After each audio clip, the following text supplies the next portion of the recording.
Y este tema se titula Reparando el altar de Dios. Y es con base en Segunda de Crónicas, capítulo 33, del 1 en adelante. El pecado del rey Manasés. Se lo voy a narrar y solamente voy a leer unas partes. El 1 y luego se los narro. Dice, 12 años tenía Manasés cuando comenzó a reinar y 55 años reinó en Jerusalén. Pero hizo lo malo ante los ojos de Jehová, conforme a las abominaciones de las naciones que Jehová había echado delante de los hijos de Israel. ¿Qué hizo? Hizo peor que la gente que Dios echó delante. Entonces Dios bendiga su palabra y nos bendiga y podamos nosotros entender y comprender esta palabra que Él nos da. Amén. Este rey, Dios lo puso desde jovencito, tenía 12 años apenas cuando comenzó a reinar. Y gobernó 55 años. Pero hizo todo lo malo delante de los ojos de Dios. Él era hijo del rey Ezequías. Y el rey Ezequías había limpiado todo el pecado de Israel. Había sacado todos los ídolos, todos los altares que le hicieron a los dioses paganos. Todo eso lo derribó. Porque ese hombre se quiso poner en paz con Dios y restauró todo el altar de Dios. Pero este hijo lo tiró todo abajo. ¿Por qué? Porque hizo el pecado que las naciones que fueron echadas delante de ellos hicieron. Hasta peor, dice la Biblia, que hicieron peores cosas que esas naciones paganas que el Señor echó delante del pueblo de Israel. Dice que reedificó los lugares altos que el padre Ezequías había destruido. Levantó altares a los Baales. Hizo imágenes de acera. Adoró y rindió culto al ejército de los cielos. Edificó altares paganos dentro de la casa de Dios. Pasó a sus hijos por fuego, observando los tiempos. Miraba en agüeros. Era dado a las adivinaciones. Consultaba y adivinaba y buscaba encantadores. Se excedió a hacer lo malo ante los ojos de Jehová hasta provocar su ira. Puso una estatua fundida en la casa de Dios. Hizo extraviar a Judá y a los moradores de Israel, o sea, los hizo extraviar. Fueron peores en maldad que las naciones que Jehová destruyó. Y el pueblo no escuchó la voz de Dios. Entonces, aquí vemos todo el pecado. Y uno pues dice, no, yo no tengo altares, yo no tengo ídolos. Pero cosas distintas a Dios que tengan prioridad en nuestra vida, ya es un ídolo. Ya es un ídolo. Si algo es más importante que las cosas de Dios y que el amor de Dios, entonces ya somos idólatras y estamos poniendo la mirada, el corazón en otras cosas.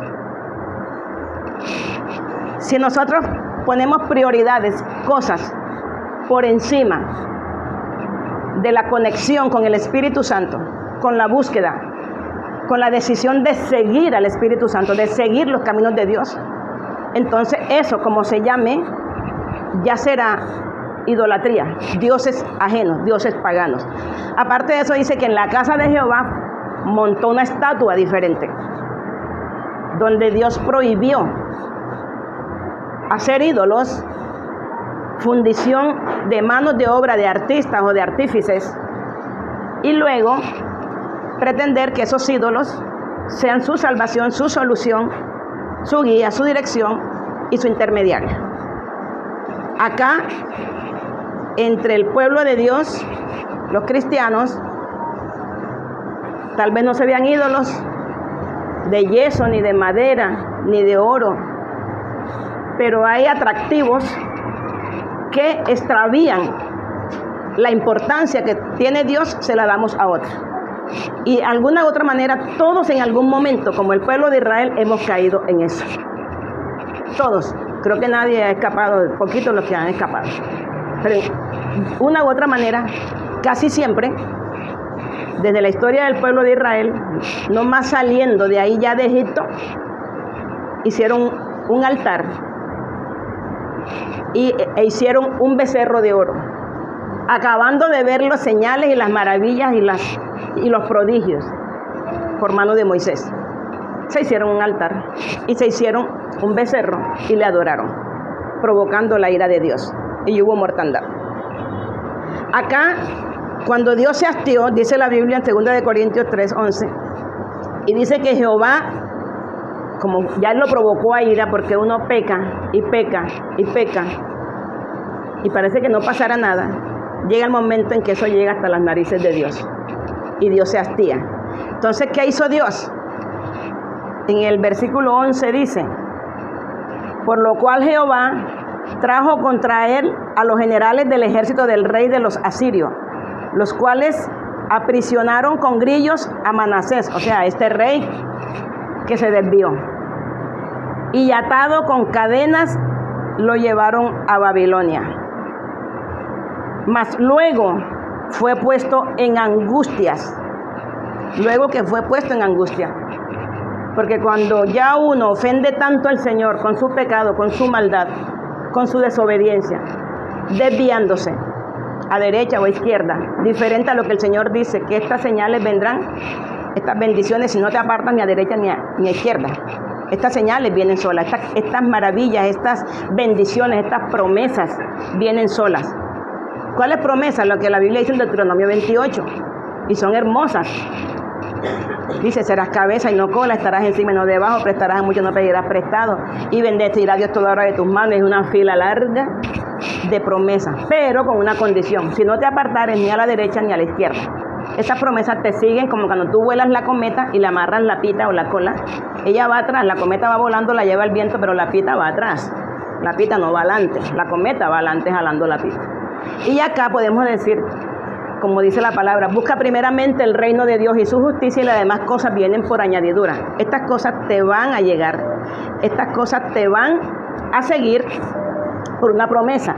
Sin embargo, este rey en su angustia invocó, oró a Dios humillado. Oró a Dios humillado. Cuando uno reconoce su pecado y se humilla delante de Dios, el Señor escucha. Y dice la Biblia que este hombre se humilló grandemente en la presencia del Dios de sus padres, porque reconoció que se había equivocado y reconoció que se había desviado. Y como consecuencia, fue atendido por Dios, dice el versículo 13, y habiendo orado a él, fue atendido, pues Dios oyó su oración y lo restauró.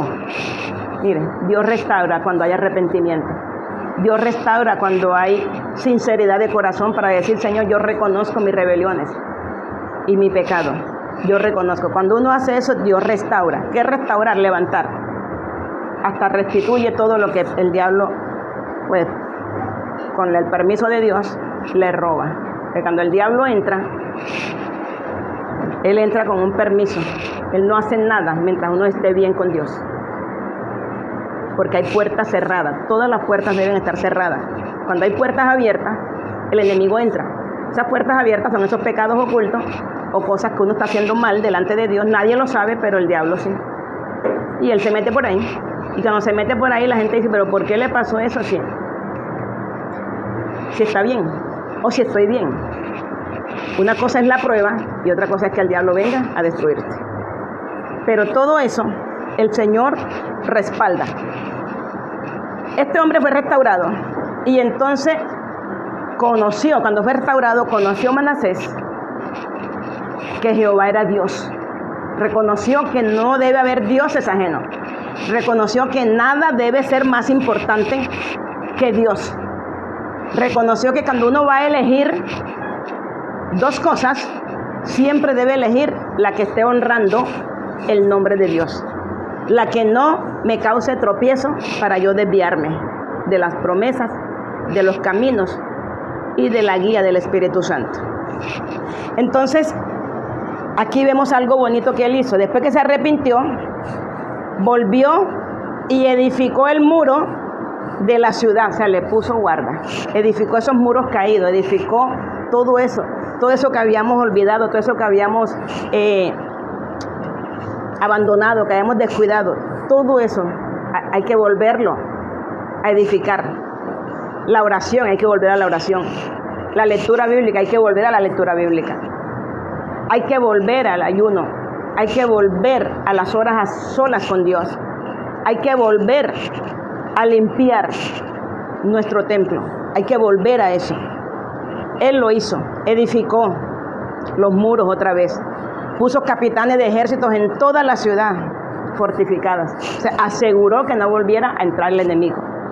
Quitó todos los altares que había edificado en los montes y en la casa de Dios y en la ciudad. Todo eso lo derribó. Y Dios nos llama a edificar todos los muros que se habían derribado, a edificar todos aquellos que habíamos destruido y a destruir y derribar todos esos dioses que le quitaron el puesto a Dios, todos esos dioses que tomaron la importancia y la prioridad de Dios, porque la palabra de Dios dice: amarás al Señor tu Dios sobre todas las cosas. Y sobre todas las cosas, ahí hay una lista de lo que tiene que ver con economía, con familia, con fama, con prestigio, con poder, con todo eso. Por encima de todo eso dice: amarás al Señor tu Dios sobre todas las cosas. Y el versículo 16 dice que reparó el altar de Dios. Reparó el altar de Dios. O sea, se reconcilió con Dios. Y ahora el altar de Dios no es las cuatro paredes de un templo, de una capilla, de un edificio. El altar de Dios está ahora en el corazón. Porque el Espíritu Santo habita en un templo llamado tu cuerpo y mi cuerpo. Mi cuerpo es templo del Espíritu Santo. Tu cuerpo es templo del Espíritu Santo. Y cada templo debe tener un altar. Y ese altar es donde habita Dios, donde Él hace maravilla, donde Él desciende. Y cada uno de nosotros tiene un altar. Y ese altar fue el que el rey restauró. Antes de restaurarlo, primero limpió la ciudad de todos esos ídolos, de todos esos altares. Derribó todo eso, limpió todo. Y Él mismo desvió al pueblo, porque cuando alguien tiene poder y autoridad, es una influencia sobre otros. Por ejemplo, un profesor es una influencia sobre sus alumnos, sobre todo si son niños. Un médico es una influencia sobre sus pacientes. Un gobierno es una influencia sobre un pueblo, ya sea un alcalde, un gobernador o un presidente. Y este hombre, como rey, era una influencia sobre el pueblo. Y dice la Biblia que desvió al pueblo. La gente dice: bueno, si el rey lo hizo, es porque es bueno. Si el rey lo hace, es porque está bien. Y los niños dirán: si papá lo hace, porque está bien. Si mamá lo hace, porque está bien. Si el profe lo hace, porque está bien. Por eso aquí en mis clases de arte, yo hasta les digo: búsquenme en las redes sociales si ustedes encuentran a la profesora Adaluz en parrandas, tomando, fumando, peleando. Porque yo soy una influencia sobre mis estudiantes. Y me alegro mucho cuando las mamás dicen: señor, mi hija o mi hijo quiere ser como la seño Adaluz. Eso me alegra. Quiere decir que quieren ser como yo. Y me tengo que cuidar mucho más porque uno es una influencia. El pastor es una influencia sobre las ovejas. Es una influencia porque es una autoridad. Entonces, si yo ando dando mal testimonio, yo estoy influenciando para que las ovejas hagan lo mismo. Si yo tengo pecado tapado, oculto, y ando con mentiras, tapando pecado, eso es una influencia y todo el mundo va a tapar pecado. Y todo el mundo va a hacer lo mismo, porque eso es algo que se transfiere y se aprende. Entonces, el Señor nos llama hoy a restaurar nuestro altar, a restaurar nuestras vidas.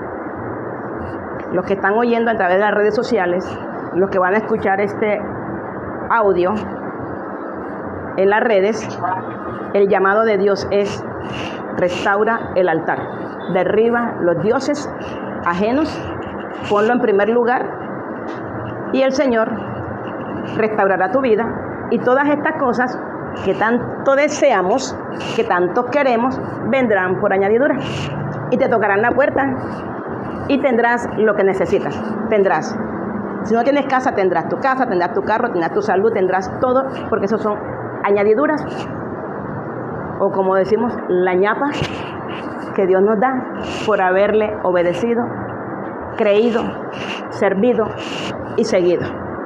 Entonces, este es el mensaje de hoy, restaurando el altar, para que podamos ser restaurados en todo lo que nosotros necesitamos. Dios les bendiga. Amén.